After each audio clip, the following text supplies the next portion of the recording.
Du hast kalte, schwitzige Hände oder du möchtest andere mit deiner Erkältung nicht anstecken oder du hast vielleicht einfach keine Lust auf das Händeschütteln als Körperkontakt. Wie kannst du das Problem lösen, ohne dass die anderen denken, du bist seltsam oder unsozial? Ich verrate es dir im Video. Hallo und herzlich willkommen in meinem Kanal. Ich bin Nicole Krieger, ich bin Kommunikationsexpertin, Moderatorin und ich leite die Moderatorenschule Baden-Württemberg in Karlsruhe. Sich die Hand zu geben, ist ja ein ganz uraltes Ritual. Ursprünglich haben sich Fremde dadurch gezeigt, dass sie unbewaffnet sind. Ja, und noch heute gilt das Händeschütteln als Zeichen der Wertschätzung und eben als Begrüßung. Was aber ist, wenn dir das Händeschütteln aus irgendeinem Grund unangenehm ist? Vielleicht, weil du dich in der Erkältungszeit nicht anstecken willst bei anderen oder weil du selber erkältet bist oder weil du einfach auf diese Form von Körperkontakt keine Lust hast. Mich hat eine Anfrage erreicht von einer Frau. Sie leidet unter feuchten und kalten Händen. Sie sagt dazu, ich habe so Froschhände. Und ihr ist es total unangenehm, anderen die Hände zu geben, weil sie eben schon öfter darauf angesprochen wurde. Gleichzeitig möchte sie wertschätzend kommunizieren und hat aber auch schon erlebt, wenn sie die Hand nicht zur Begrüßung reicht, wird es schon mal negativ kommentiert. Sie fragt also, was kann ich tun? Ganz klar, wer sich entgegen der sozialen Norm bei der Begrüßung zurückhält und die Hand eben nicht gibt oder sie sogar verweigert, gilt als unnahbar oder unsozial. Und das kann beide Seiten verunsichern. Wie kann also solch eine kontaktlose Begrüßung ohne Händeschütteln aussehen? Hier sind meine Tipps. Der erste: Sprich das Problem offen an.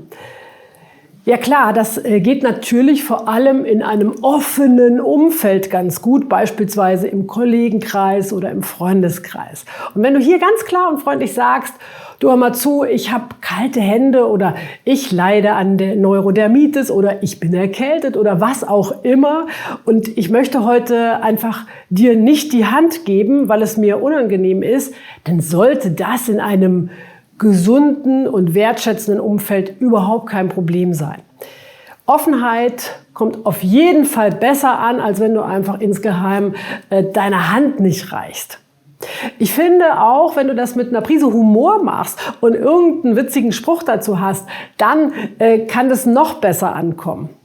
Es kann ja auch deine ganz persönliche Art sein, nicht die Hand zu reichen. Ich gebe dir gleich noch weitere Tipps, was du dann für Alternativen hast. Mein zweiter Tipp ist, sei überzeugend im Sprechen. Wichtig ist, dass du eine wertschätzende und respektvolle Formulierung für deine verbale Begrüßung findest und das Ganze natürlich selbstbewusst. Wenn du eben so verschüchtert einfach nur mal so Hallo in die Runde sagst, ist doch klar, dass das nicht genügt und dass die Leute etwas verwirrt sind, warum du nicht entsprechend respektvoll und wertschätzend begrüßt. Du kannst ja auch in eine Runde oder zu einem Gesprächspartner kommen und ganz selbstbewusst sagen, Hallo, ich grüße Sie. Ja, also, oder du sagst, hallo, schön euch zu sehen. Also die Art und Weise, wie du auftrittst, das macht schon den Unterschied. Und da kann auch ein selbstbewusstes Kopfnicken schon genügen und niemand fragt dich mehr nach deiner Hand. Und weißt du, wie keiner mehr auf die Idee kommt, dir als erstes die Hand zu reichen? Ich sag's dir gleich, ich möchte dir vorher aber noch ein Produkt aus meinem Online-Shop vorstellen.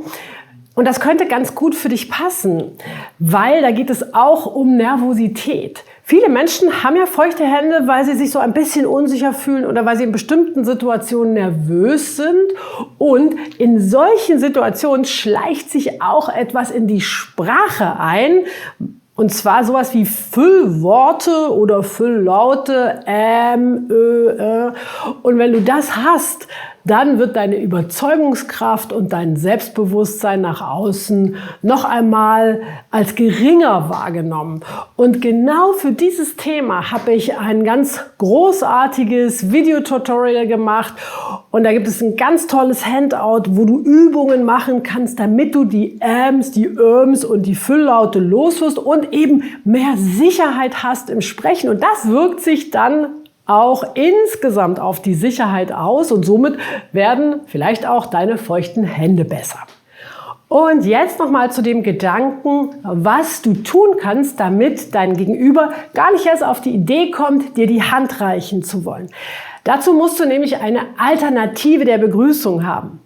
Okay, also die Ghetto-Faust, ja, das ist vielleicht nicht für jeden Anlass geeignet, aber begrüß doch mal rein verbal und dazu kannst du folgende Geste ausprobieren. Leg doch mal die Hand auf dein Herz und wenn du in einen Raum kommst oder zu einer Gruppe dazu und wo man sich üblicherweise die Hand entgegenstrecken würde, machst du rechtzeitig die Geste, also kommst rein und sagst, hallo, schön euch zu sehen. Ja, also du kannst das kombinieren, probier das einfach mal aus, nimm es auch mal mit dem Smartphone auf, dass du das Gefühl hast, das wirkt natürlich, das darf natürlich nicht gespielt sein und du musst auch das Gefühl haben, dass das auf jeden Fall in irgendeiner Form zu dir passt. Eine andere Möglichkeit ist, wenn du in den Raum kommst, das geht insbesondere bei größeren Gruppen gut, nicht bei Einzelpersonen, ist, dass du winkst. Also du kommst in den Raum und rechtzeitig, noch bevor irgendjemand auf die Idee kommt, dir die Hand entgegenzustrecken, sagst du, hallo, schön euch zu sehen oder hallo, freue mich, dass ich auch da bin. Also dieses Hallo verbinden mit einem Winken, gerade bei größeren Gruppen finde ich das eine super Idee. Ich glaube, das ist auch relativ üblich, weil wenn da 5 bis 10 Leute stehen, wer gibt da schon jedem die Hand? Und was auch noch geht, ist eine ganz andere Geste. Das weiß ich nicht, ob das dein Fall ist, aber ich kenne Leute, die machen das. Die kommen irgendwo in den Raum und die machen das so als besondere Begrüßung, die sagen, schön euch zu sehen. Ja, das ist ja diese asiatische Namaste-Begrüßung, die legen die beiden Handinnenflächen zusammen. Jetzt muss man mal gucken, in welcher Situation. Das geht vielleicht nicht mit einem Geschäftspartner oder mit einem 1:1 Kontakt, aber auch so in der Gruppe, einfach so als lockere Begrüßung. Und damit diese ganzen Formen, die wir jetzt gerade schon besprochen haben, gut funktionieren, braucht es eine Sache. Und das ist der Blickkontakt.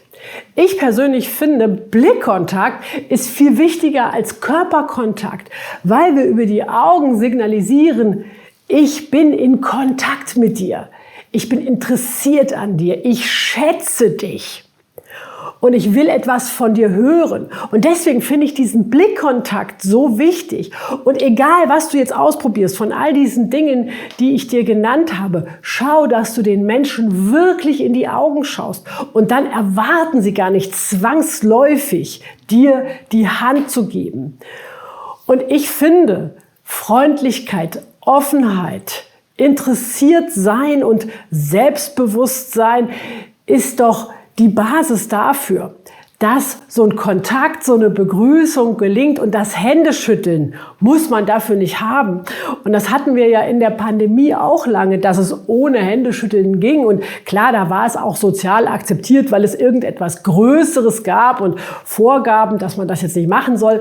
Aber ich glaube, es gibt auch jetzt, wo das alles schon wieder lange her ist und für viele vergessen, gibt es ganz viele Möglichkeiten, ohne Händeschütteln sehr wertschätzend zu sein und sehr offen und sehr gut in Kontakt, auch ohne dass man sich dafür anfasst. Viel Erfolg!